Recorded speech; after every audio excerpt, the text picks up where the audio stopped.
అందరికి నమస్తే. నేను మీ అనిల్ గౌడ్. ఇవాళ మనం నాగిరెడ్డిపేట మండలం రాఘవపల్లి గ్రామంలో ఉన్నాం. తాత నీ పేరు చెప్పు.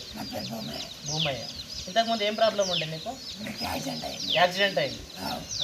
కాలుకు దెబ్బ తగిలింది, పుండు బాగా అయింది, మొత్తం తగ్గట్లేదు. ఎన్ని రోజులు అట్లా బాధపడ్డావు? 6 నెలల నుంచి బాధపడుతున్నావు, అవునా కదా? ఇప్పుడు ఈ మందు వాడిండు, ఆర్సీఎం వారి గామా ఒరేజనల్, గిలోయ్ తులసి, ఈ 2 ట్యాబ్లెట్స్ రెగ్యులర్గా యూజ్ చేసిండ్రు. ఇప్పటికీ 3 బాటిల్ కంప్లీట్ అయినాయి, 4వ బాటిల్ నడుస్తుంది. ఒకసారి చూద్దాం దగ్గర.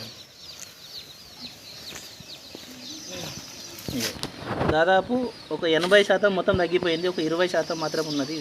ఇంతకుముందు ఏడదాకా ఉండే పుండు చెప్పు. ఇగో ఇక్కడి నుంచి మొత్తం ఇదంతా పుండు, ఇక్కడ నుంచి ఇక్కడ ఇక్కడ ఇక్కడ ఇక్కడ వరకు ఉండేది.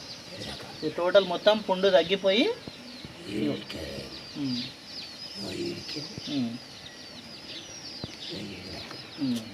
ఇప్పుడు ఎట్లా అనిపిస్తున్నది? మంచిగా అనిపిస్తుందా లేదా? అల్కగా అయింది కదా, పుండు తగ్గిపోయింది కదా. ఇంకా కొన్ని రెగ్యులర్గా వాడే, మొత్తం తగ్గిన తర్వాత కంప్లీట్గా వాడు. ఇంకా అందరు వాడచ్చు కదా, ఇట్లా ప్రాబ్లం ఉన్న వాళ్ళు అందరూ. Right, thank you. జయర్స్.